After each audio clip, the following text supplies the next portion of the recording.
Number 12 on my list of favorite Final Fantasy games of all time is Final Fantasy XII. I promise that coincidence will stop happening now, but I've got a lot of love for this game, of course. I've got a lot of love for all of these Final Fantasy games. We are at that kind of tweener position now where I feel like I've got to explain why it's maybe not a little bit higher on the list, so I'll begin by saying I feel like in many ways, for me, Final Fantasy XII is definitely not less than the sum of its parts, but it's just the sum of its parts. Where I feel like many other Final Fantasy games reach a little bit deeper, there's no element or aspect of 12 that I can quite frankly critique with any kind of gusto. I think at worst, any element that you could isolate of Final Fantasy XII is good. Some of them are great, and I'll get to those in just a minute. But I did find that at the end of the day, I think one of the biggest reasons, if I could get to anything specific, is that I feel like its ending for me is just a little bit less emphatic or climactic or impactful than a lot of the other endings in the Final Fantasy franchise. And I think that's one of the reasons why, while I enjoyed every minute of this game, it doesn't sit as deep in my heart as some of the others.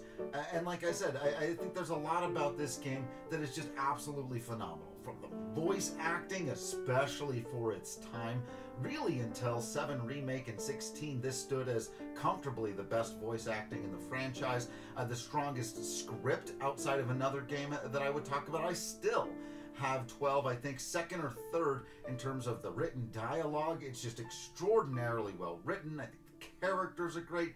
The cast is fantastic. The setting is wonderful. I love anything in Ivalice, but I particularly enjoy this rendering of it with Rabanastre and Bujerba. I just love those places.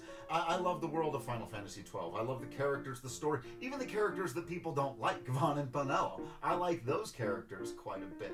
But I do think that ultimately, you know, like I said, it just didn't feel like where a lot of the games feel like more than the sum of their parts. I feel like 12 just came together very nicely, but didn't quite go whatever ambiguous, difficult to define extra mile that my heart might have been searching for. But everything from a gameplay standpoint, I absolutely love the gambit system. It took me a while to get used to the MMO aspect of it, but just about everything else, the political intrigue, I love the concept of the judges. I really do adore this game. It just doesn't have quite whatever that X factor is in the games ahead of it, but one of the things that I love most about Final Fantasy XII is I think that it really does embody this general spirit of Final Fantasy, which is that it can be anything.